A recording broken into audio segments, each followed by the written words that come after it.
Hola a todos.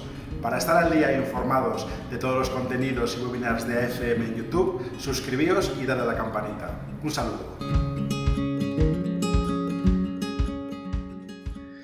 Egunon, Guztioi, buenos días a todos y bienvenidos a esta jornada que arrancamos ya, titulada Otra forma de entender la viabilidad de la empresa. Una jornada que vamos a celebrar de la mano de Tactio, uno de los partners de AFM Cluster, y que tiene como objetivo acercaros a algunas claves para que las empresas industriales pues podáis adaptar vuestras estrategias y vuestras decisiones a un entorno incierto y cambiante, ¿no? Que lo hemos ido viviendo en estos últimos años. Pues, hay un montón de situaciones que nos obligan a ser ágiles, a ser veloces, a tomar decisiones sobre la marcha, y sobre todo eso queremos hablar en la jornada de hoy. Bueno, comparto con vosotros el programa de la jornada. Yo soy Juanjo Gómez, responsable de Partners dentro de AFM Cluster, y os haré una pequeña presentación de lo que somos y los servicios en los que trabajamos. Y en segundo lugar, Carlos Soto y Laura Cuatro Casas de Tactio serán los encargados de dar el contenido de la jornada, ¿no? De explicar todas esas claves relacionadas con la viabilidad de las empresas. Y en tercer lugar, abriremos un turno de preguntas y coloquio para poder responder aquellas dudas que puedan ir surgiendo durante la sesión, y para lo cual os invitamos ya a compartir vuestras preguntas, lo que queréis que luego respondamos, a través de la pestaña de chat y de preguntas y respuestas. Y al final, en ese bloque, pues lo daremos respuesta. Bueno, por mi parte, simplemente explicaros que AFM es el clúster que agrupa y representa a las empresas que en España trabajan en el ámbito de las tecnologías de fabricación avanzada y digital. Y lo hacemos a través de diferentes asociaciones, diferentes colectivos que agrupan a su vez subsectores relacionados con esa temática. El principal, el más antiguo, es AFM Advanced Manufacturing Technologies, donde agrupamos a las empresas que son fabricantes de máquina herramienta, accesorios, componentes y herramientas. Y alrededor de esa asociación hemos construido en los últimos años otros colectivos relacionados con esas tecnologías. De izquierda a derecha y veis AFMEC, donde incorporamos a empresas del ámbito del mecanizado y la transformación metal-mecánica, Squin, con fabricantes de herramientas de mano para la industria, Adimat, con empresas del ámbito de las tecnologías de fabricación aditiva y la impresión 3D, Aptec, con startups que tienen una oferta tecnológica para el ámbito del manufacturing, y por último la asociación más reciente es STEC, donde incorporamos a empresas que tienen una oferta de tecnologías inteligentes para el manufacturing. Todo eso es un conglomerado de 600 empresas, 600 asociadas, a las que añadimos un colectivo de más de 90 partners que tienen una vocación de cooperación y de colaboración en su ámbito de actividad. Pues en este caso, por ejemplo, Tactio, ¿no? En segundo lugar, el trabajo que hacemos desde AFM Cluster está enfocado en diferentes áreas, ¿no? Diferentes servicios. La parte de representación institucional, pues colaborando con las instituciones y las administraciones para dar información útil a la hora de tomar sus decisiones. La parte de mercados, ayudando a las empresas a que tengan una presencia en otros mercados y tengan operaciones de promoción comercial.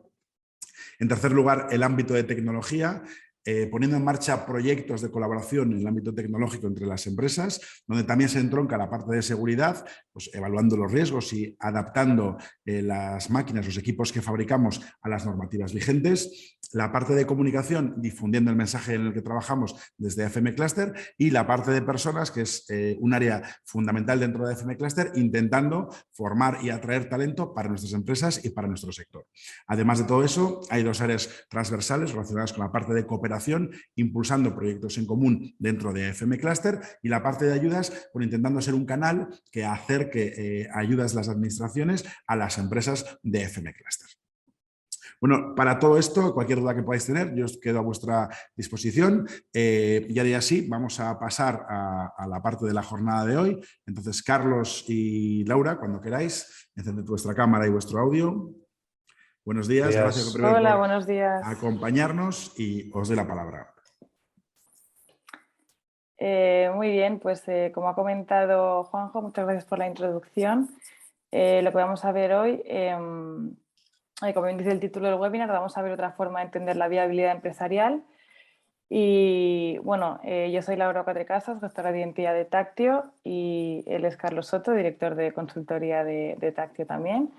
Bueno, y antes de empezar con la presentación, que Carlos tiene preparada. Queríamos invitar a que Juanjo lanzara una encuesta para ir abriendo un poco de boca sobre el tema de la viabilidad.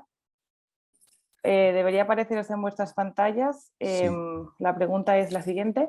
¿Has contemplado alguna vez realizar un plan de viabilidad en tu empresa? La respuesta es sí o no. Dejaremos unos segundos y ahora os compartiremos un poco los resultados y a partir de ahí podremos enfocar un poco la presentación de Carlos.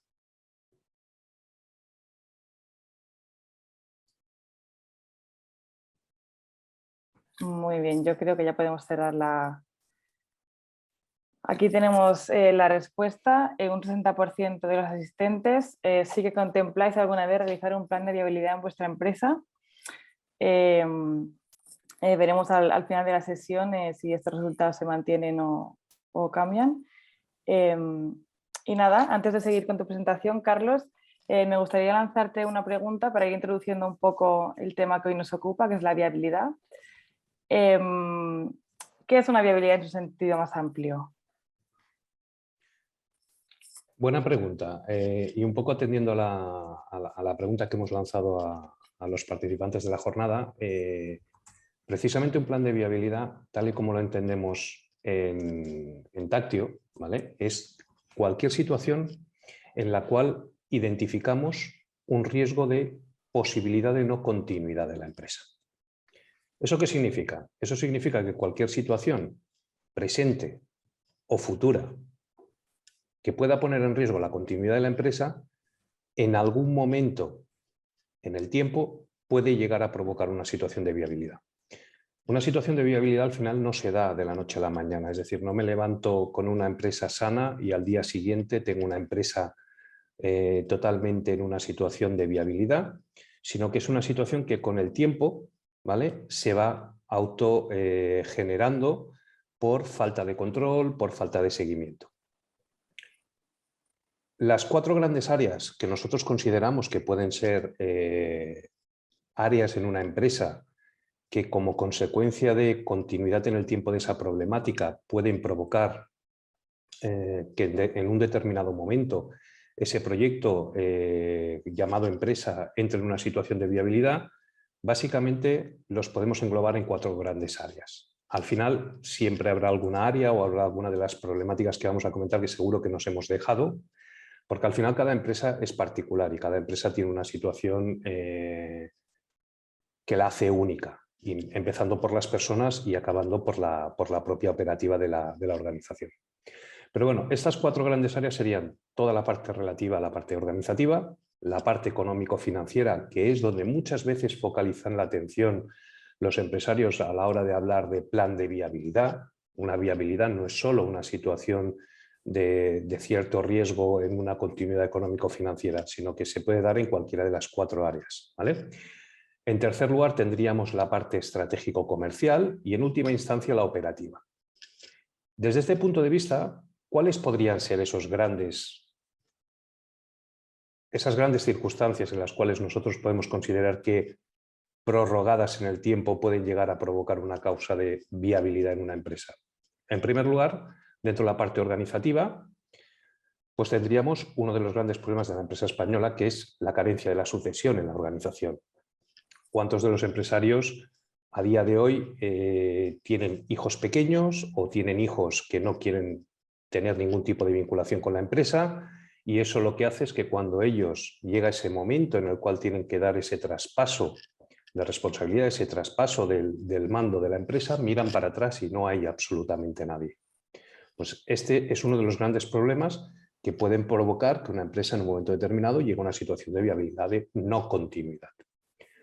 Falta de un equipo profesionalizado, que no formado.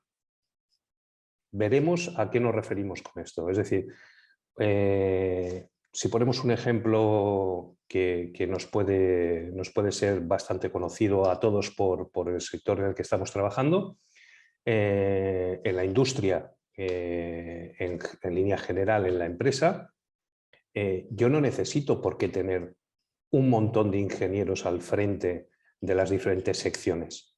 Puedo tener encargados perfectamente profesionales, perfectamente formados en términos de experiencia y expertise que han ido adquiriendo a lo largo de muchos años pero no necesariamente debe ser gente que tenga una carrera, sino que al final estamos hablando de una persona que sabe hacer su trabajo, que tiene conocimiento, que tiene profesión, y eso al final convierte a esa persona en un recurso profesional para las necesidades que debe cubrir la empresa. No necesariamente debe ser un ingeniero. Es cierto que otros puestos requerirán de un conocimiento técnico donde esa vertiente de conocimiento técnico que se ofrece en las universidades será necesario, pero no siempre es el factor que debemos buscar a la hora de crear o de construir ese equipo profesional. Otro de los puntos suele ser la falta de compromiso por parte de los trabajadores de la empresa. ¿En términos de qué? Pues muy sencillo. Todos en algún momento de nuestra etapa profesional sufrimos de cansancio, sufrimos de cambios en nuestra forma de vivir las cosas. Nos afectan situaciones personales, nos afectan situaciones de amigos. Incluso la propia situación interna de la organización puede provocar que en un momento determinado un trabajador deje de estar 100% comprometido con las necesidades de la empresa. ¿Qué sucede? Que eso no lo trasladamos. Al final, un trabajador poco a poco va adaptando sus necesidades a las diferentes situaciones que se van dando en la organización y llega a producirse una situación de cierto acomodamiento. Esa situación de acomodamiento puede provocar que en determinadas situaciones, a la hora de tener que salir de nuestro estado de confort, provoque que no nos sentamos cómodos. Y eso empieza a generar una situación de cierto nivel de conflictividad, y lo pongo entre comillas, en la cual cuando tú demandas determinadas cosas o determinadas tareas o responsabilidades o objetivos a un profesional, te encuentras con una situación en la que la respuesta esperada no es la misma que te hubiese dado a lo mejor hace 3, 4 o 5 años. Y en última instancia, os diría que otro de los grandes problemas de las organizaciones es la falta de comunicación. La falta de comunicación entre los departamentos en términos de que se crean pequeños reinos de taifas en los cuales cada uno quiere coordinar y dirigir su departamento a su imagen y semejanza y va planteando cambios y va planteando modificaciones sobre la operativa, pero muchas veces sin tener en cuenta cómo esos cambios pueden afectar a otros departamentos, a otras áreas de la empresa, y eso al final acaba provocando una situación en la que la organización se va moviendo por inercia, pero no trabaja en un objetivo común. No todos los departamentos van operando de la misma forma y con la misma intencionalidad.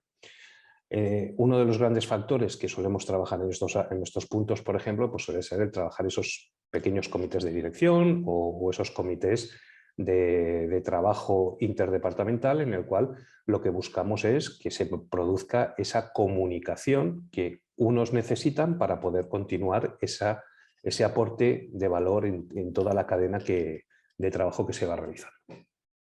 Otro de los grandes puntos o grandes áreas sería la parte económico-financiera. En la parte económico-financiera, pues bueno, tenemos 5 grandes puntos que al final todo se reduce a lo mismo y es falta de dinero, ¿vale? O mala inversión o mal uso de ese dinero.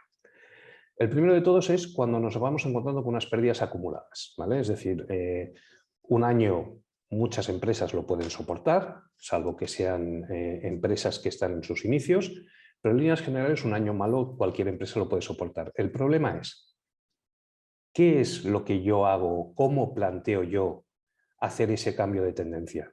Porque si esas pérdidas se van acumulando a lo largo del tiempo, a lo largo de los años, van a provocar que mis fondos, es decir, lo que durante muchísimos años yo he generado en forma de excedente y en forma de esa aportación inicial que hicimos de capital, pase a formar, pase a estar en números rojos. ¿Y qué sucede cuando estamos en números rojos? Pues cuando estamos en números rojos en los fondos propios, la ley es clara al respecto. Hay que presentar un preconcurso, hay que hacer una liquidación de la empresa, es decir, estamos poniendo en serio riesgo la continuidad. Por tanto, es necesario que cuando se dan situaciones de pérdidas o donde la marginalidad o la rentabilidad no cumple un poquito con esos objetivos y esos estándares que entendemos que por nuestra actividad y nuestro negocio deben continuar trabajando en esa línea, hemos de buscar los motivos y tratar de cambiar esa tendencia. Otro de los grandes factores suele ser el nivel de endeudamiento alto, ¿vale? Nivel de endeudamiento en su más amplio aspecto, ¿vale? Es decir, un nivel de endeudamiento alto no es solo lo que los bancos me dejan, sino también todas esas operaciones de leasing, todas esas operaciones de renting, que en la industria es bastante frecuente que se hagan sobre determinados activos, ¿vale? Al final, en algún momento, esas inversiones, que no siempre, y podríamos enlazarlo con el último punto, están realizadas en el tiempo y en el momento oportunos, pueden provocar que no obtenga esa mejora que estoy buscando. Y esa mejora, al final, no me genera esos recursos adicionales que yo he buscado con esa inversión, provocando que mi endeudamiento no solo se haya incrementado, sino que llega un momento en el cual no puedo hacer frente al pago de esos capitales que tengo que ir amortizando de forma continuada en el tiempo hasta que el activo pasa a incorporarse dentro de mi balance. Otro de los puntos suele ser lo que denominamos el flujo de caja invertido. Mucha gente a veces me pregunta, bueno, ¿y esto del flujo de caja invertido qué es? Bueno, al final las entradas y salidas de dinero tienen básicamente dos agentes, ¿vale? Por una parte, las entradas vienen como consecuencia de las operaciones de venta que yo voy realizando, por supuesto también posibles entradas de subvenciones, etcétera, etcétera, ¿vale? Pero al final yo tengo una fuente natural de ingresos en mi empresa, que es la que viene como consecuencia de mis operaciones de venta. Pero luego tengo una serie de pagos que debo realizar. Esos pagos, hay una parte que van a los proveedores, ¿vale? Y hay otra parte que van a ese conjunto de acreedores adicionales que tengo. Suministros, electricidad, agua, seguros, etcétera. Personal, ¿vale? No nos olvidemos del personal, ¿vale? Muy bien, hay una serie de... estos acreedores generalmente, ¿vale?, tienen una forma de pago bastante asimilada en el tiempo, que es cada mes. Es decir, el trabajador cada mes quiere cobrar, el de la luz cada mes quiere cobrar, salvo en algunas zonas donde algunas compañías todavía permiten ese pago de facturas cada 2 meses, pero en líneas generales cada 30 días yo tengo que hacer frente a unos pagos. Pero luego hay otros pagos que son los que vienen como consecuencia de esos proveedores que me suministran la mercancía, que me suministran el material, que me suministran las materias primas que voy a utilizar en mis procesos productivos. O, si soy una comercializadora, que simplemente voy a coger, voy a ver cuál es el valor añadido que le aporto al mercado y los voy a comercializar. Vale. Al final, cuando yo vendo un producto, tardo un tiempo en cobrar. Cuando yo tengo que comprar un producto, tardo un tiempo en pagar. Cuando el cobro es superior al periodo en el que yo debo pagar, estaríamos hablando de ese flujo de caja invertido. ¿Por qué lo llamamos flujo de caja invertido? Muy sencillo, porque en lugar de financiarme con mis proveedores, tengo que ir a otras fuentes ajenas a clientes o proveedores a financiarme. Es decir, yo cobro del cliente a 90 días, pero tengo que pagar a mis proveedores a 60. Se está produciendo una operación en la cual yo a mi proveedor le voy a pagar antes de haber cobrado de mi cliente. ¿Cuál es la situación ideal? La situación que busca toda empresa, precisamente la contraria. Es decir, que ese plazo en el cual yo cobre sea mucho más corto que el plazo en el cual yo tenga que pagar. Porque de esta manera recibo el material, lo transformo, lo vendo, lo cobro y con lo que he cobrado del cliente retiro mi beneficio y pago a mi proveedor. Esa sería la situación ideal para cualquier empresa. ¿Por qué? Porque es la forma de no tener que ir a buscar fuentes de financiación. Sin embargo, no es la situación más frecuente en las empresas. ¿Por qué? En primer lugar, porque los proveedores, dependiendo de la criticidad de su operativa, nos apretan bastante más. Y a nuestros clientes, dependiendo de la criticidad de la relación que tenemos con ellos, nos cuesta apretarles a ellos para que nos paguen en tiempo y forma.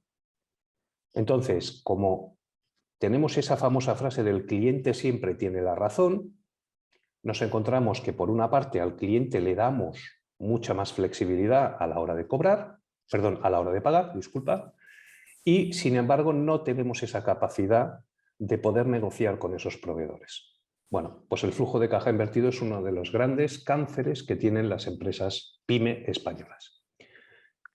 Y luego, en última instancia, en esta parte económico-financiera es la falta de rentabilidad, ¿vale? Esos gastos excesivos no adecuados, por ejemplo, la subida que se está produciendo ahora con la guerra de Ucrania, ¿no? Que está subiendo el precio del gasoil. Hoy, por ejemplo, yo he pagado la gasolina a 173 euros, perdón, a 1,73 euros el litro. Yo creo que ese precio no lo habíamos visto nunca en el mercado nacional, ¿vale? ¿Cómo afecta eso? Bueno, pues por una parte uno puede pensar, bueno, yo no utilizo gasolina. Bueno, no me afecta, pero sin embargo el transportista, es decir, ese partner con el que yo estoy trabajando, que es el que desplaza esa mercancía de mis instalaciones hasta las instalaciones del cliente, sí que está teniendo esta repercusión en precio. ¿Cómo afecta eso? ¿Me va a costar más el servicio? ¿Va a tener conmigo esa diferencia de no hacerme o no aplicarme esa subida de precios? Si no me la aplica, ¿cuánto tiempo de vida le queda a ese partner? Entonces, esas cosas son esos aspectos que siempre están ahí a nivel económico-financiero, pero que pocas veces pensamos en ellos porque no nos afectan a nosotros directamente. Después tendríamos la parte estratégico-comercial, es decir, no tener definido un plan de acción, no saber hacia dónde queremos ir.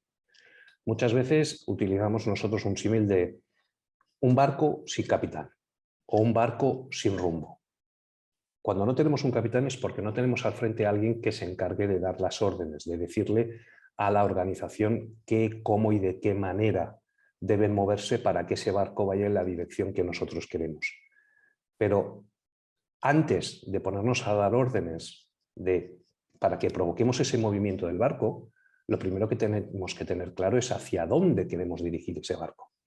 Al final, un plan estratégico es como el cuaderno de bitácora que utiliza cualquier capitán de barco, donde va marcando esas etapas, donde va marcando esos hitos, donde va marcando esos puntos donde vamos a atracar, vamos a repostar, vamos a coger suministros, vamos a continuar vamos a hacer la siguiente etapa, vamos a llegar al siguiente punto, porque al final quiero llegar a un puerto determinado. Otro de los grandes puntos a nivel estratégico comercial es la excesiva dependencia de pocos clientes o proveedores. ¿En términos de qué? Muy sencillo, no es lo mismo cuando yo vendo 1000 a un único cliente que cuando vendo 100 a 10 clientes. En términos cuantitativos y en términos económicos es exactamente igual para nosotros. Pero ¿qué sucede si ese cliente al que le vendemos 1000 en un momento determinado sufre una situación en la cual tose, como cuando está enfermo? Ostras, ese cliente puede provocarme un daño tremendo. ¿Por qué? Porque mi dependencia sobre él es altísima. Sin embargo, si yo tengo mis ventas distribuidas entre diferentes clientes, si uno de ellos en un momento determinado sufre esa enfermedad, tose, no me afecta de la misma manera. ¿Por qué? Porque tengo 9 clientes más que están respondiendo, que están atendiendo la venta que yo necesito. Es importante que en esos planteamientos de actividad que nosotros queremos hacer, vayamos diversificando dentro de las posibilidades lo máximo posible la cantidad de clientes con los que queremos trabajar. Pero esto no solo nos pasa con los clientes, nos pasa también con los proveedores. No es lo mismo disponer de un proveedor que tiene un producto estratégico para mí, donde yo pierdo todo el poder de negociación. ¿Por qué? Porque solo él me puede suministrar ese producto, por lo tanto ya no puedo negociar precios, no puedo negociar plazos de pago, no puedo negociar absolutamente nada. Que tener a lo mejor 3 o 4 proveedores que me puedan suministrar ese mismo producto. Eso provoca indirectamente que ellos también tengan que ser más eficientes. ¿Por qué? Porque soy un cliente al cual le quieren vender. Por lo tanto, ellos mismos entrarán en una pequeña guerra de precios. El que no quiere entrar en precio me ofrecerá servicio, el que no me ofrece servicio me ofrecerá una amplitud de gama adicional. Entonces, al final, esa excesiva dependencia de pocos clientes o de pocos proveedores es una situación que puede provocar una situación de viabilidad en la empresa también en el medio y largo plazo. Si juntamos los dos, al final plan estratégico, clientes y proveedores, ¿cuál sería el siguiente punto que puede generar una situación? El no tener claros qué objetivos de venta quiero tener. Productos, clientes, márgenes, ¿vale? Muchas veces nos encontramos sectores en los que nos dicen, la primera pregunta que le haces es, bueno, ¿y en qué formato vas a llegar al cliente?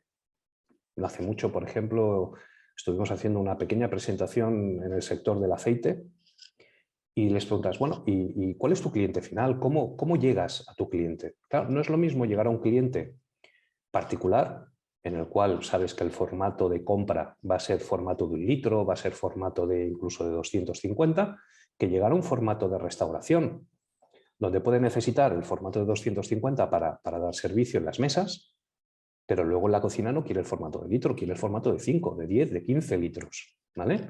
Tener claro mi producto, mis clientes, con qué márgenes quiero trabajar, es lo que va a facilitarme también el poder dar esa orientación.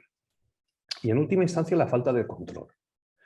Muchas veces, y una de las grandes preguntas que hacemos a nuestros clientes es, ¿te compran o vendes?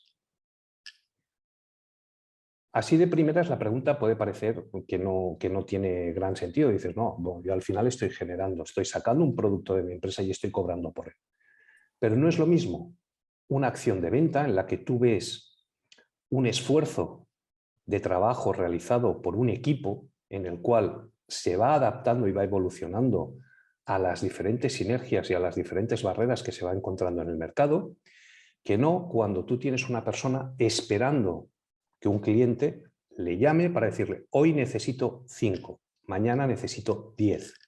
Esa persona llega un momento en que si un día el cliente no les llama, ese cliente automáticamente lo perdemos. ¿Por qué? Porque el comercial, nuestra fuerza de ventas, no va a saber cómo reaccionar frente a esa situación que se está encontrando ahora mismo. Está acostumbrado a recibir siempre la llamada, pero el día que no la recibe, pues el primero no pasa nada, pero llega un momento que el no recibir esa llamada se convierte en un hábito. Y sin embargo, nuestra fuerza de ventas no coge esa habilidad para poder gestionar el conocer a ese cliente, el por qué ahora no me está comprando. Ese ejercicio de provocar un control sobre la actividad, de identificar qué queremos que haga nuestra fuerza de ventas, es importante para que nosotros podamos controlar en todo momento cómo y de qué manera queremos que nuestra actividad comercial se vaya desarrollando. Y en última instancia tendríamos la parte más operativa, ¿vale? Es decir, mucho recurso ocioso no optimizado que nos afecta a la productividad, ¿vale? Dentro de las diferentes técnicas que hay, todos hemos oído hablar del OEE, hemos oído hablar de la productividad como indicador, horas muertas, hemos oído muchos pagamos horas extras y nos preguntamos por qué las horas extras al final siempre son más productivas que las horas normales. No nos engañemos, al final es un tema de que el trabajador, y perdón, ¿vale? No es tonto. Y se da cuenta que si durante su jornada de 8 horas normales cobra 100 por hacer un trabajo X, pero le pagan 150 por un par de horas más por hacer parte de ese trabajo que no ha dado tiempo a que se haga en jornada normal, al final ese trabajador se acaba acostumbrando, al lugar de trabajar 8 horas, a trabajar 10. Pero también se acostumbra, en lugar de cobrar 100, a cobrar 250. Esos recursos ociosos tenemos que hacer ejercicios continuos de control, ¿vale? Y procesos productivos no optimizados. Es decir, nos acostumbramos y muchas veces oímos, no, es que siempre se ha hecho así. Bueno, el hecho de que siempre se haga así no significa que no se pueda hacer de otra manera.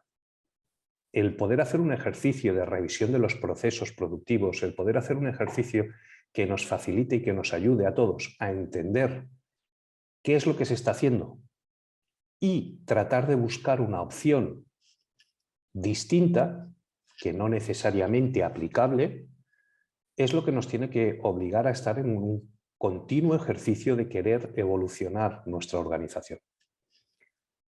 Si os dais cuenta, todos estos proyectos, al final, ¿a qué nos llevan? Nos llevan a poderlos clasificar, ¿vale?, en ese tipo de actividades que son como consecuencia de falta de control o de seguimiento, o que son una consecuencia de falta de planificación. Si todos esos problemas que hemos comentado antes los identificamos, estaríamos dando respuesta ¿a qué? A cómo debemos plantear y contrarrestar ese ejercicio de cómo atacar cada problemática, porque no todos se trabajan de la misma manera.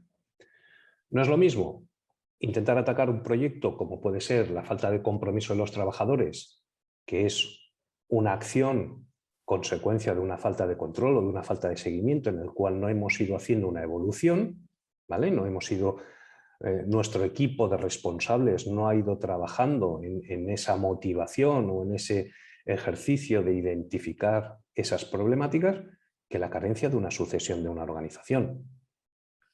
Son dos acciones completamente distintas, son dos problemáticas completamente distintas.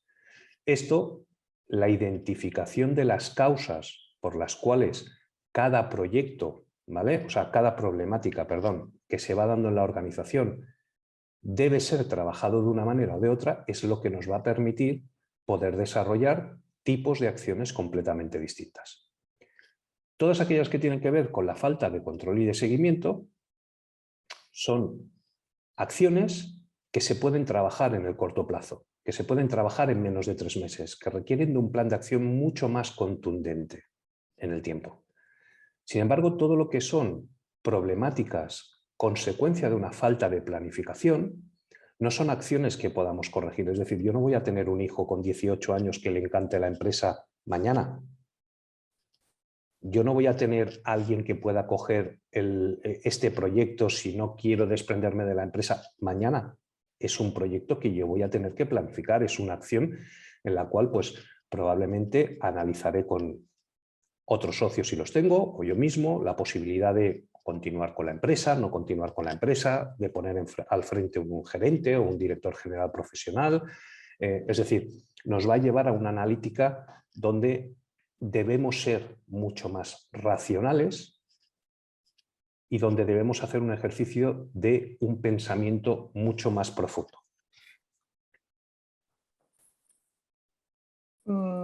Súper interesante esto que comentas, Carlos. Me gustaría saber si nos puedes contextualizar un poco todo esto que comentas en algún caso práctico para que quede todo mucho más práctico y más claro. Más claro.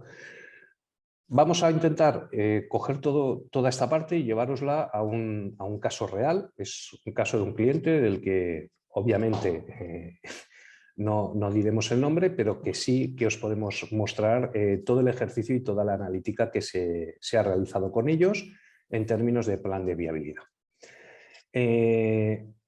Estamos hablando de diciembre del 2020, empresa industrial del sector metal, muy vinculada al tipo de actividad de AFM, con una facturación de entre 3 y 5 millones de euros y con unos trabajadores entre 30 y 50 aproximadamente en la organización. ¿Qué es lo que nos encontramos? Nos encontramos una empresa en una situación con un cierto nivel ya de criticidad, con un cierto nivel de fondos propios de más de 400.000 euros en negativo, donde la supervivencia del proyecto requería de acciones muy contundentes. ¿Cuál fue el primer ejercicio que tuvimos que realizar? Pues bueno, el primer ejercicio que tuvimos que realizar fue el famoso análisis DAFO, que todos ustedes conocerán y que tenía básicamente un objetivo: identificar qué aspectos de la organización la convertían en una empresa fuerte en el mercado e identificar qué tipo de debilidades tenía esa organización. Sumado al entorno donde podíamos detectar una serie de oportunidades y una serie de amenazas de nuestros propios competidores, nos tenían que llevar a replantear cómo y de qué manera debíamos identificar las estrategias. Bueno, este ejercicio es un ejercicio que yo recomiendo que todas las empresas al menos lo hagan una vez al año. ¿Por qué? Porque el entorno cambia y la organización cambia. ¿En términos de qué? La organización internamente no es igual al principio del año que al final, se va produciendo cansancio. En 2020, ¿quién iba a pensar en enero que venía una pandemia? Y sin embargo, en abril muchas de las empresas estaban cerradas porque no se las consideraba actividad principal o actividad crítica. Tenemos sectores que a día de hoy todavía no se han recuperado del todo. Por ejemplo, la restauración. O teniendo en cuenta que el mercado nacional es un mercado donde la gran supervivencia de muchas empresas va vinculado al sector turístico, cómo está afectando esa reactivación lenta, pero reactivación al final que se está produciendo. Acabamos de entrar en el 2022 y, por ejemplo, en Barcelona la mitad de los hoteles siguen cerrados. Y tenemos esta semana han abierto muchos por el Mobile Congress, pero hasta la semana pasada la mitad de los hoteles de Barcelona estaban cerrados. Bien, una vez hemos identificado todas esas partes, tanto las internas como las externas, lo siguiente es definir cómo voy a contrarrestarlas. Algunos lo llaman estrategias DAFO, otros las escuelas de negocio ahora lo llaman estrategias CAME. Al final estamos hablando de definir una serie de estrategias que nos permitan corregir aquellos puntos que son débiles para nosotros, poder afrontar la realidad de lo que está pasando en el mercado para poder definir nuevas estrategias, mantener aquellas que nos hacen fuertes, ¿vale? Y explotar aquellas que todavía no explotaba. O sea, es decir, buscar esas oportunidades que al final me ayuden a mí a poder trabajar sobre esas oportunidades que están ahí, pero que o bien por falta de recursos o bien por falta de capacidad en un momento determinado no veía o no quería ver, ¿vale?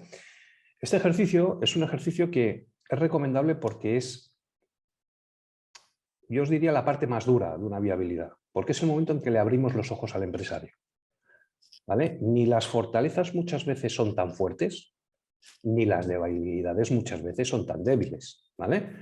Pero es esa puesta en la realidad, ¿no? El que el empresario realmente facilite la información y sea consciente. A ninguno nos gusta reconocer que tenemos puntos débiles y tendemos a ensalzar nuestras áreas fuertes, pero es algo que va en la esencia del ser humano.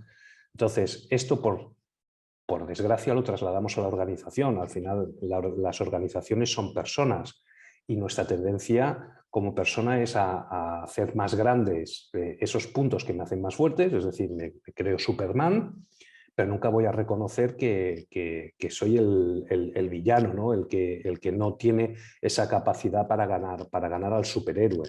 Entonces, ese ejercicio que nosotros realizamos con las empresas es precisamente esa apertura de mente, es ese reconocimiento de vamos a definir bien el perfil, cómo eres realmente, ¿vale? Yo puedo creer que mido 1,92, pero cuando yo cojo el metro, no, me quedo en 1,84. Sí, pero yo cuando me miro, como me miro así de abajo, me veo más alto. No, las cosas tenemos que ponerlas en su justa medida. Vale. A partir de esta identificación de estas estrategias, el siguiente paso es identificar cuáles realmente son clave, ¿vale? Y todo eso, al final, ¿qué nos lleva? No todas las estrategias van a tener la misma importancia. ¿Son igual de necesarias? Sí, pero no todas son igual de importantes.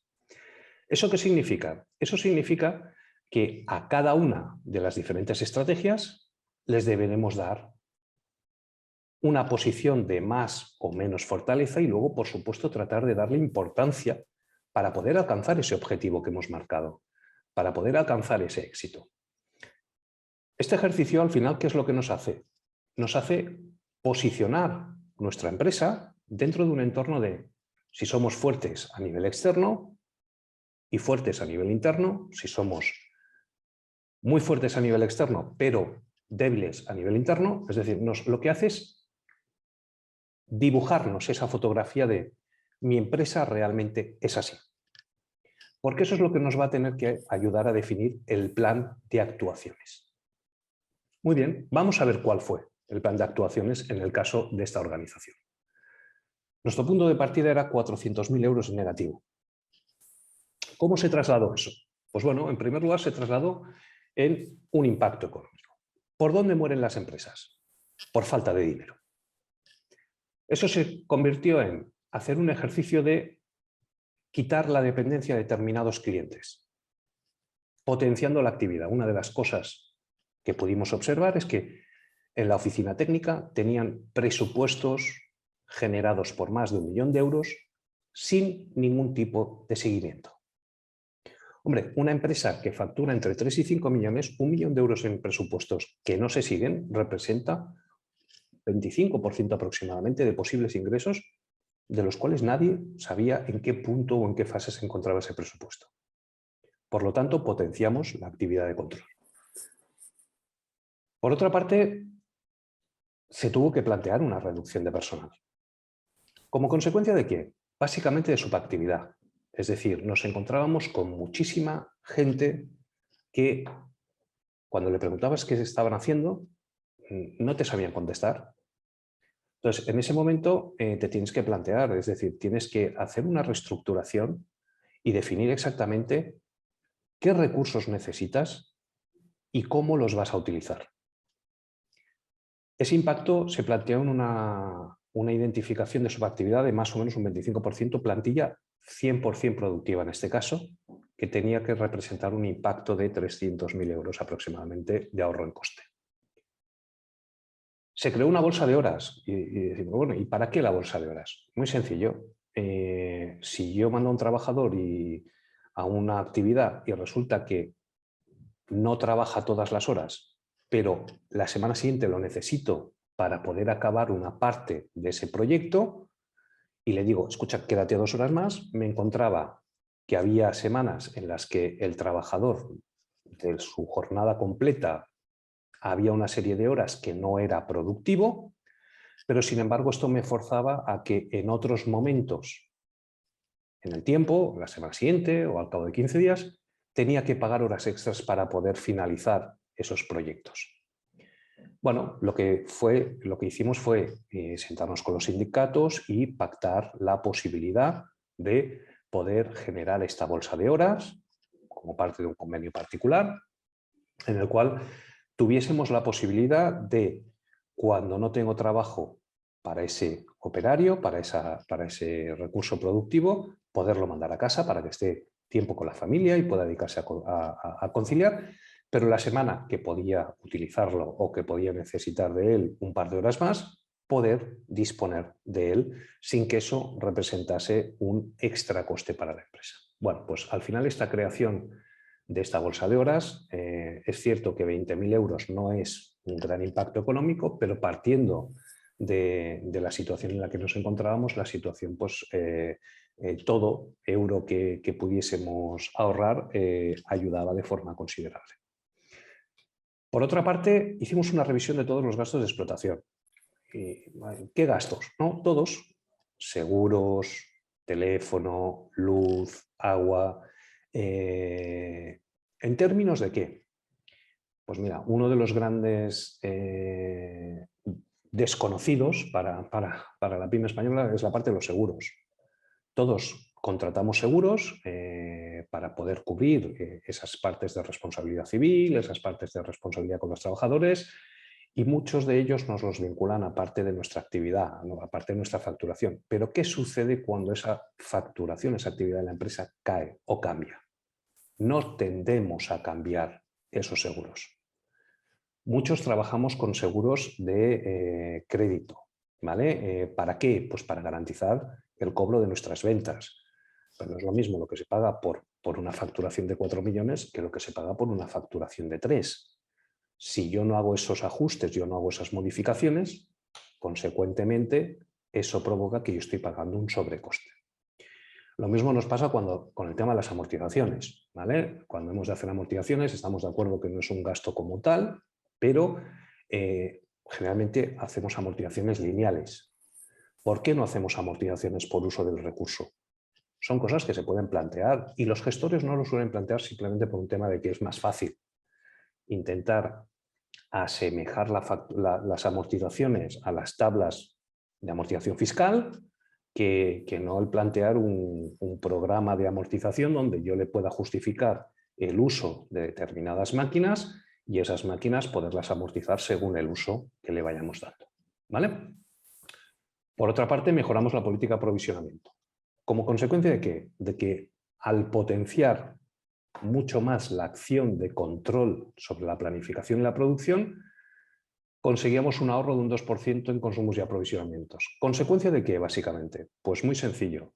Al planificar mejor, puedo utilizar mejor los recursos y ese 2% me permite no solo comprar mejor, sino también utilizar menos subcontratas para cubrir determinadas demandas que se me van dando semana a semana. Lo que nos pasaba era que teníamos grandes clientes y de golpe y porrazo tenía a todo el personal en un cliente, debía darle servicio al otro.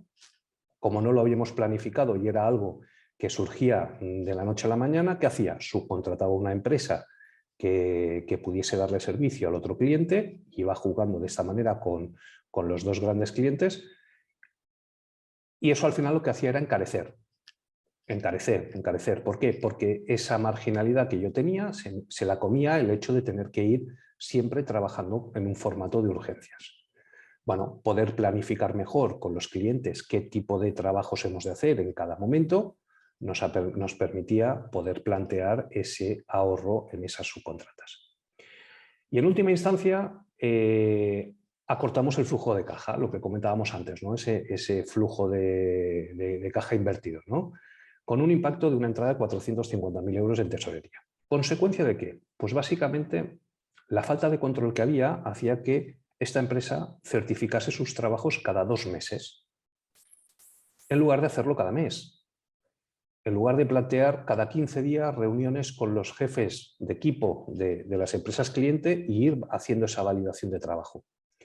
Claro, certificábamos al cabo de 2 meses, esos 2 meses provocaban 30 días más hasta el pago de la factura, con lo que la pelota se había ido haciendo tan grande que llegó un momento en que los bancos ya no ofrecían más productos de liquidez. La única acción que nosotros podíamos plantear en este caso era reducir el tiempo que tardábamos nosotros en certificar los trabajos. ¿Eso qué se tradujo? Básicamente en impactos organizativos, es decir, mejorando el control en la obra, potenciando esa actividad hacia nuevos clientes y además participando en clústeres de la zona. Teníamos clientes a más de 350 kilómetros de casa, cuando teníamos un montón de clientes a menos de 100 a los cuales podíamos darle servicio, y esto fue simplemente revisando la cantidad de presupuestos a los cuales no se le daba seguimiento.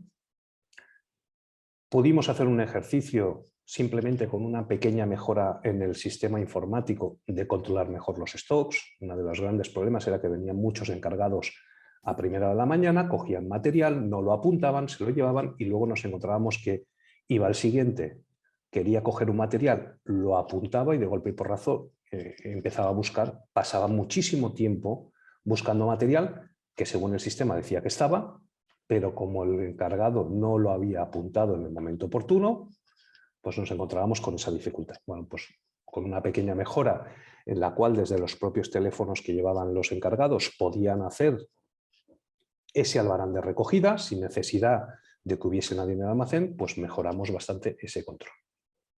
Optimización de procesos industriales. Hicimos una pequeña revisión a nivel de flujogramas y de procesos con la intención de ver dónde podíamos optimizar y automatizar parte de esos procesos. Eso nos llevó a una mejora de los costes productivos y del control sobre cada uno de los proyectos, con la potenciación de la figura de un project manager que debía planificar no solo los proyectos, sino también los recursos que íbamos a destinar a cada uno de ellos.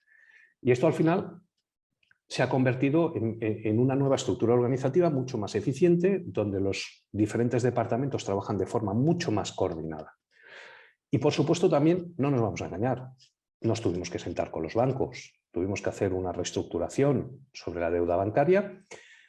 ¿En términos de qué? En términos de hacerle ver el nuevo proyecto, de hacerle entender el nuevo proyecto y de cambiar determinados productos que se habían ido contratando para cubrir necesidades puntuales en el corto plazo, cuando realmente la empresa necesitaba otro tipo de productos para poder afrontar determinadas situaciones de problemática de liquidez. Esta situación es una situación que también es frecuente, la mala elección de estos productos financieros. Pero bueno, ¿en términos de qué se planteó esto? Bueno, esto nos debía llevar a una situación en la que en 2021 pudiésemos alcanzar un punto de equilibrio. Al final estábamos planteando ahorros de casi 400.000 euros, teniendo en cuenta que durante el 2022 les estábamos planteando renunciar a trabajar con uno de sus mejores clientes. ¿Por qué? Muy sencillo, porque tras poder hacer un ejercicio de análisis de ese gran cliente, vimos que la rentabilidad de ese cliente era una rentabilidad muy negativa. Es decir, toda la marginalidad, todo lo que esta empresa estaba sacando hacia adelante, con este cliente lo perdíamos. Tomar una decisión de estas características no es una decisión fácil. ¿Por qué? Porque la tendencia natural de cualquier persona y de cualquier empresa es crecer, es captar clientes, y no es nunca el renunciar a poder trabajar con un cliente. Bueno, ¿qué ha pasado en 2021? Que sí que os podemos dar algún dato. Pues bueno, en 2021 el resultado ha sido de 20.000 euros en positivo. ¿Vale? Es decir, han hecho un buen ejercicio donde se han producido todos estos ahorros. La mayor dificultad para el empresario ha sido entender la dificultad de poner en marcha estas medidas. No son medidas fáciles, no es algo que digas mañana ya lo tengo solucionado, sino que es una consecuencia de un trabajo duro y constante durante 12 meses, donde todos los días te tienes que levantar pensando en tengo que continuar trabajando en la línea, donde te levantas por las mañanas y no ves un resultado o algo que ha cambiado, sino que ves que tú tienes que continuar esforzándote de la misma manera, y donde poco a poco, según vas cerrando cada etapa mensualmente, vas viendo que dices, bueno, ya he ganado un poquito más, ya he recuperado un poquito más.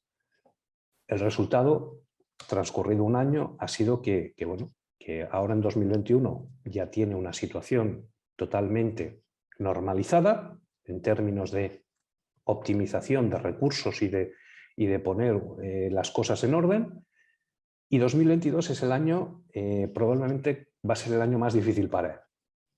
¿Por qué? Porque se le hace difícil entender que perdiendo un cliente va a ganar más dinero. Y ahí es donde a día de hoy estamos todavía trabajando en esa parte más psicológica y emocional de provocar que renuncie a un cliente con el que además le une una amistad personal y con el que lleva trabajando más de 20 años. Genial, pues muchísimas gracias, Carlos, por este caso práctico. Para ir terminando, tengo un par de preguntas súper rápidas para poder dar paso al coloquio final y las preguntas de los asistentes. Te quería preguntar cómo se debe afrontar una viabilidad y, por otro lado, cómo debemos identificar los problemas y sus motivos. Pues mira, la viabilidad, si cogiésemos esta parte o la primera parte de la presentación, podríamos identificar perfectamente muchos de los puntos que había aquí, ¿vale? O muchas de las problemáticas que habíamos planteado, es decir, falta de comunicación entre departamentos, pérdidas acumuladas, flujo de caja invertido, ¿vale? Al final, estos que os marcamos en amarillo son todos los que se estaban dando a nuestro cliente. Pero daros cuenta que no todos requieren del mismo tipo de planteamiento a la hora de revisarlo. La falta de comunicación entre departamentos, la parte económica a corto plazo, es decir, la de falta de control seguimiento, la parte estratégico-comercial y la parte de operaciones, han sido cosas sobre las que hemos trabajado nosotros en el corto plazo. Este año, ¿vale? El plan de acción que se planteó fue un plan de acción muy contundente, donde precisamente lo que planteamos fue trabajar 2021 sobre toda esta parte. ¿Qué es lo que estamos trabajando en paralelo durante el 2021 y que se consolidará en 2022? Pues en acabar de potenciar la profesionalización del equipo, en poder plantear inversiones en tiempo y forma. Uno de los grandes problemas que había tenido esta organización era que había realizado inversiones justo antes de la pandemia, con lo que se juntó grandes cuotas a tener que pagar con una caída de la actividad. El plan de viabilidad lo hemos trabajado con ellos en términos, como habéis visto, de 3 años, ¿vale? Le hemos dado más un componente de viabilidad y estrategia, más que quedarnos solo en un plan de viabilidad totalmente focalizado en salvar la empresa, ¿vale?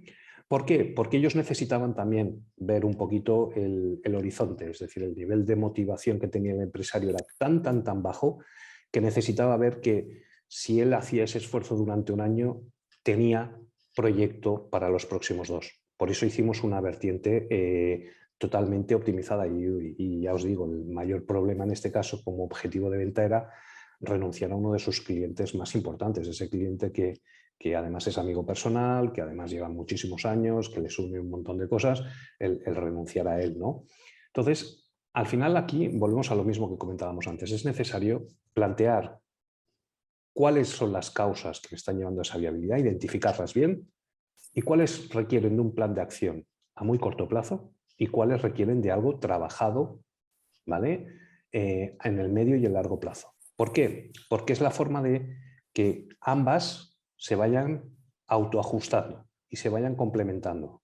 Y de esta manera poder hacer que la viabilidad cambie totalmente la tendencia y convierta a la empresa en una tendencia ascendente. Genial, pues muchísimas gracias, Carlos. Ahora voy a dar paso a Juanjo, que está por aquí, para que nos lance la encuesta final y si hay alguna pregunta. Bueno, pues gracias a los dos por los contenidos muy interesantes, muy enfocados. Yo me quedo también con la reflexión de la parte de la prevención, ¿no? De estar alerta, de hacer un seguimiento temporal de cómo van las cosas antes de tener que tomar medidas pues, más duras. Vamos a lanzar la segunda pregunta. Vamos a ver, por aquí.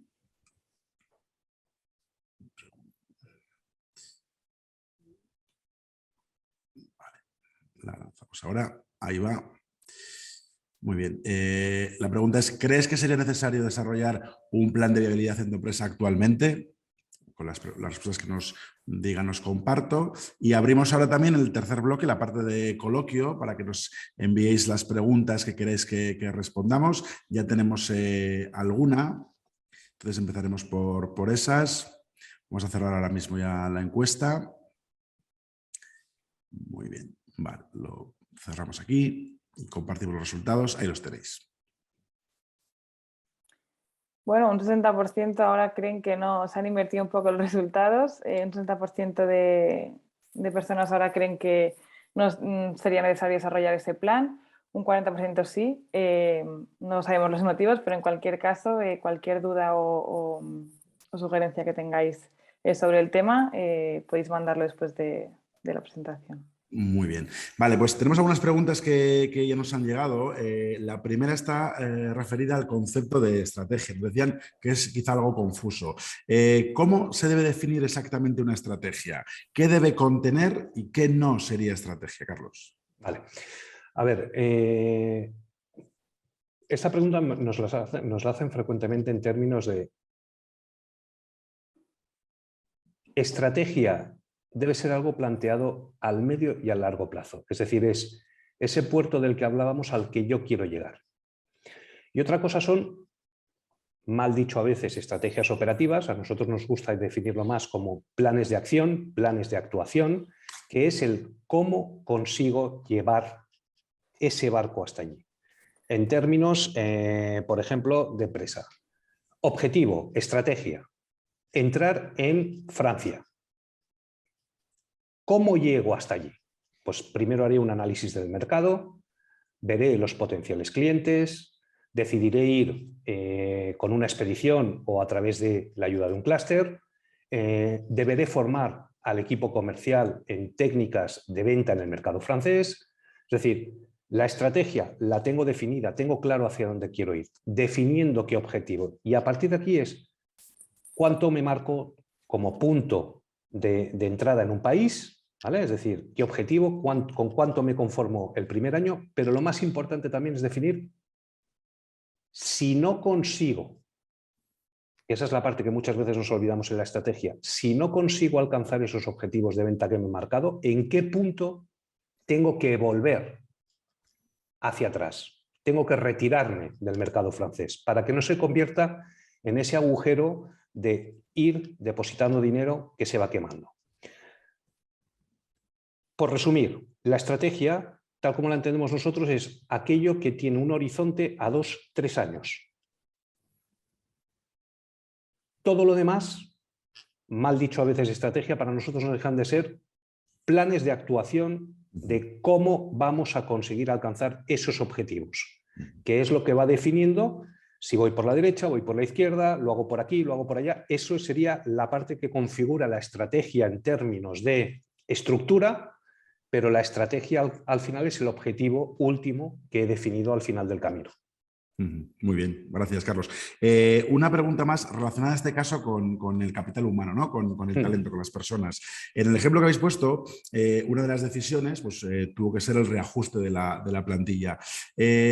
¿Cómo se gestiona una decisión de ese tipo para evitar el rechazo del equipo humano, ¿no? Del resto de la plantilla? ¿Cómo se trabaja eso? Pues mira, yo creo que esta es la parte más compleja para un empresario y para nosotros también como partners, colaboradores con la organización, ¿no? A ver, las personas son personas y es muy difícil tener que tomar decisiones sobre el futuro de una persona.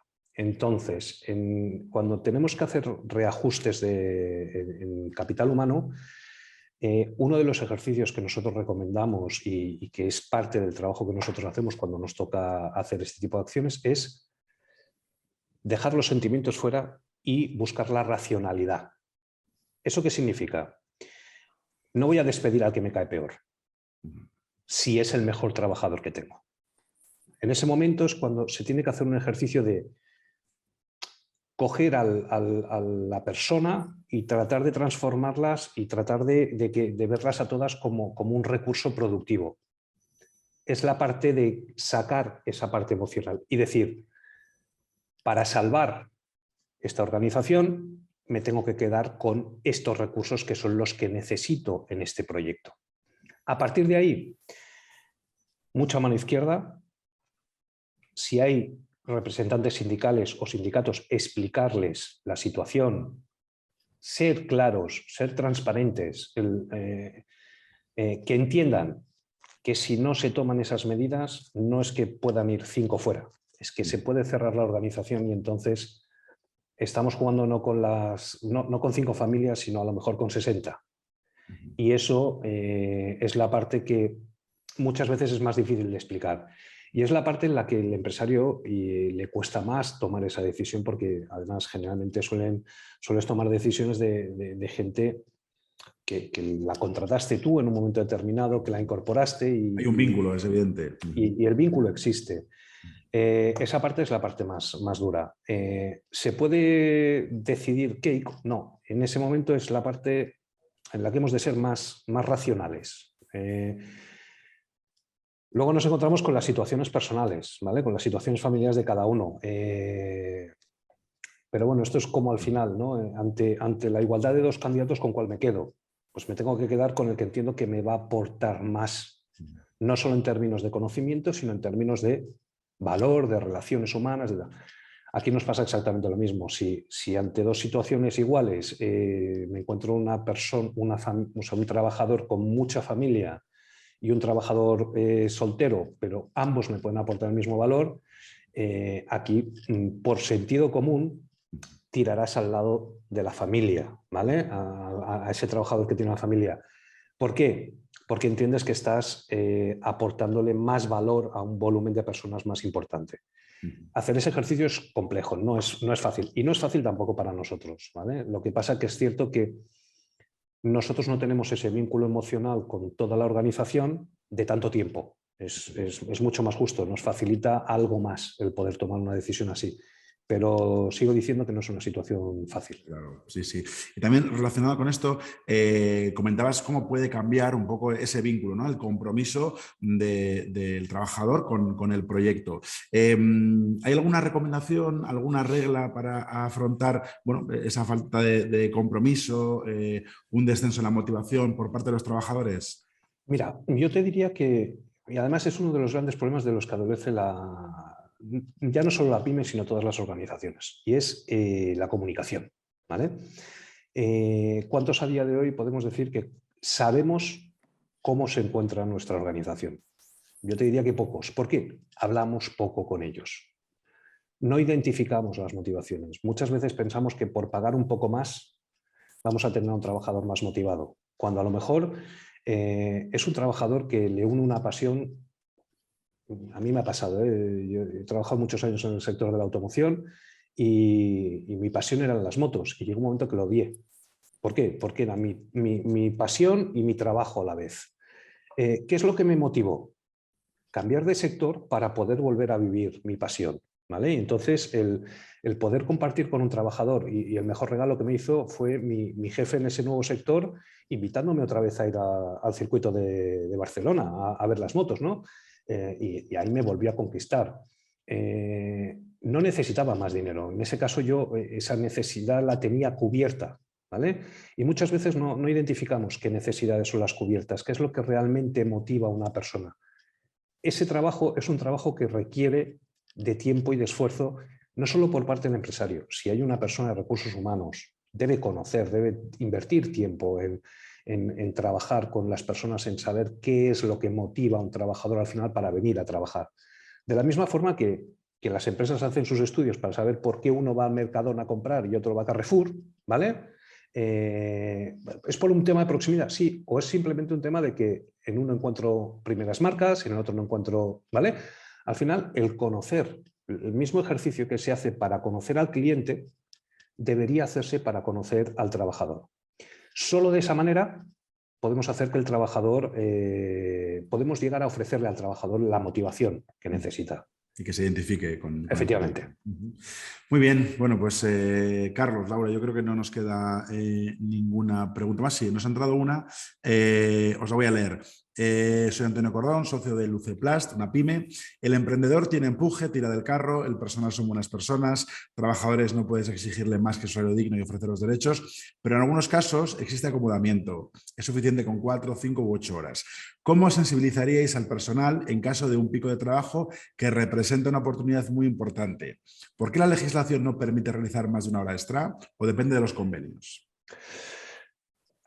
Aquí depende de los convenios, ¿vale? O sea, una parte importante depende de los convenios. Por ejemplo, el convenio en el que trabajamos nosotros, que es convenio de consultoría, no permite hacer horas extras, ¿vale? Hay otros convenios en los que ya te viene marcado 100 horas, hasta un máximo de un 10% de la jornada. Lo que sí que te permite, siempre que no perjudiques al trabajador, ¿vale? Es trabajar sobre un convenio propio, que es lo que le falta a mucha pyme, ¿vale? O sea, pocas pymes vemos que puedan trabajar en un convenio propio de empresa, en el cual tú puedas plantear con un trabajador la posibilidad de decir, escucha, si no tengo trabajo para ti esta semana y solo puedes venir 4 horas, hacemos una cosa, las otras 4 horas vas a estar en tu casa y a lo mejor la semana que viene en lugar de 4 te vengo a trabajar 8, es lo que hablábamos antes de las famosas bolsas de horas, ¿no? Pero por otro lado también hay que hacer ejercicios de revisión. Nosotros en sectores industriales hemos visto que determinados procesos productivos, por los tiempos de arranque máquina, compensaba más que los trabajadores trabajasen jornadas de 12 horas, 4 días, y hiciesen 3 de vacaciones. Y esto para el empresario era algo que le rompía los esquemas. Sin embargo, se conseguía una mejor productividad porque no arrancábamos máquinas todos los días, sino que lo hacíamos todo en continuo y el trabajador conseguía estar 3 días en su casa, con lo que la conciliación familiar era mucho mejor, ¿vale? Hacer estos ejercicios es necesario plantearlos a nivel de cada organización porque no todas las organizaciones son exactamente iguales. Y los convenios, ahí poco podemos hacer nosotros. Al final son las empresas de cada sector, las que están vinculadas a cada una de esas actividades, las que deben ejercer la presión necesaria. Lo que pasa que, bueno, ya sabemos que al final el problema de los sindicatos está ahí Pero precisamente para luchar contra esos sindicatos también tenemos la posibilidad de confeccionar convenios. No es algo que los puedas desarrollar de la noche a la mañana, es algo que los tienes que trabajar tanto con unos como con otros.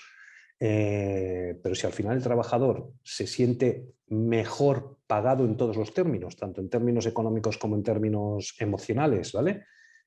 No te lo van a negar, no te lo van a negar, siempre que no vayas en contra de pactos que ya hay a nivel de convenio previo. Y tú sí que puedes hacer esos reajustes. No son fáciles, pero hay que trabajarlos. Muy bien. Muy bien, Carlos, Laura. Bueno, pues muchísimas gracias por los contenidos de la jornada. Yo creo que ha quedado muy, muy interesante. Gracias también a todos los que nos habéis acompañado. Os enviaremos los contenidos, los contactos tanto de Carlos como de Laura. Y por nuestra parte, pues nada, quedamos a vuestra disposición para cualquier duda, cualquier consulta, ya para hablarla en privado. Así que gracias a todos y hasta luego. Somos AFM Cluster.